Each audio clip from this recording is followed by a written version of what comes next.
Welcome to TFI Tuesday, where members of the State Support Team, Region 5, will share tidbits of each of the tiered Fidelity inventory features. We hope you will find these short discussions meaningful and beneficial to your PBIS team. And now, here's this week's TFI Tuesday tidbit.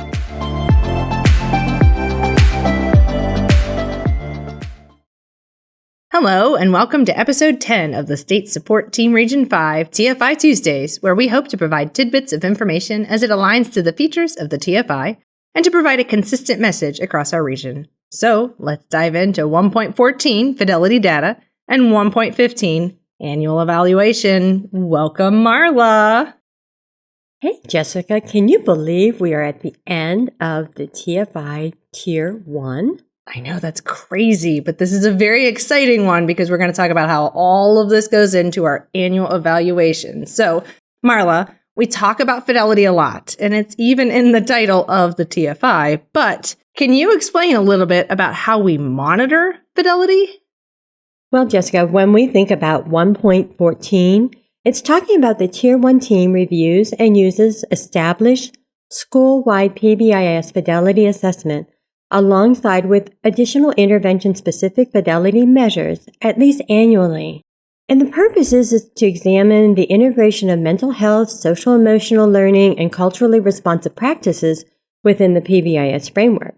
School-wide PBIS fidelity assessments that we are most frequently using are the Self-Assessment Survey, sometimes we call it the SAS, and the Tiered Fidelity Inventory, aka the TFI, what we are talking about here today. Additionally, teams monitor the implementation fidelity of all added practices and interventions at the school-wide classroom level and ensure equitable access for all students. The big picture is that our teams assess fidelity of implementation to understand the extent to which they are implementing the core components of school-wide PBIS and identify next steps for implementation. When we really think about it, we're asking ourselves, did we do what we say we were going to do? Now, when we talk about the SAS, the Self-Assessment Survey, we want to talk about the fact that it is a perception survey for all staff, and the Tiered Fidelity is a survey that is completed by the PBIS school team. In addition, the TFI and the SAS school teams will want to take in account additional data such as feedback from students, families, and community members on their perception of the implementation of the PBIS framework within their building. Thank you for that thorough explanation. Those are very helpful data sources that we can use to assess our fidelity. Can you explain to me why we would even want to monitor our fidelity? Well, I sort of hinted to it in the past one because we want to see if what we are doing is working. We also want to see if what we are doing, we are really doing it. So teams will want to evaluate the processes because student outcomes are maximized when effective practices are implemented correctly and consistently. And remember, it's always about the outcomes. We look at our practices, we look at our data to ensure outcomes. Routine fidelity reviews provide teams with an opportunity to assess and improve implementation. If we never talk about what we do and talk about whether or not we are liking what we're doing, we don't know if we're hitting our mark. So don't forget the importance of collecting feedback in multiple language and modes of delivery, especially since many of our constituents or many of our students' families are of different languages. Schools are also accountable to their communities and stakeholders and have an obligation to report the fidelity and effectiveness of their implementation. We want our families, we want our communities to know what we're doing. Engaging in a regular evaluation process promotes accountability, progress monitoring, continuous improvement of implementation efforts, and I want to add in transparency to our communities and families. So I hear you mentioned a lot about the staff, but now you're also mentioning how this impacts our communities and additional stakeholders. So how can teams use this fidelity data to improve our relationships with our community, and how can we use this to be more culturally responsive? Great question, Jessica. I go back to the word transparency.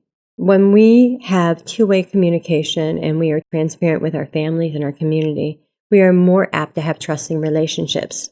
And teams and school staff understand that schools play a critical role in and are accountable to the communities that they serve.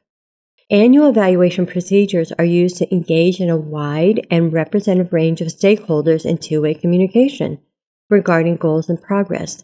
We're not just telling them what we're doing, we're asking them what they think about what we're doing. And we're asking them, are there good ideas that they have to help us change our processes to improve outcomes for our scholars? When we think about teams, we want to think about teams hold community outreach and discussion sessions to present annual evaluation results. They also do annual evaluation results are available in multiple languages and modality of delivery. For example, written forms, maybe as a webinar, maybe similar to like what we're doing right now as a podcast. But also, we want to make sure that our community, our stakeholders that are internally as well as externally understand what we are doing. So that way, again, we're being transparent. Thank you, Marla, so much for this great information. So for our PBIS teams listening, 1.14 and 1.15 are really about sharing the work that our teams have done to implement the PBIS framework in our buildings, with our students, our families, and our communities. We want to make sure that we share as well as receive feedback. How do we ensure that we are not only reaching all of our stakeholders, but they are engaging in the communication in a way that is representative of their understanding it and being in agreement with the message? Oftentimes we see communication supplied, but not received. As you continue your journey, think about how you are currently collecting feedback and how we are sharing the outcomes of our assessments with our students, family, and community. Are we making sure that we are communicating it in a way that our families feel welcomed and engaged in the process?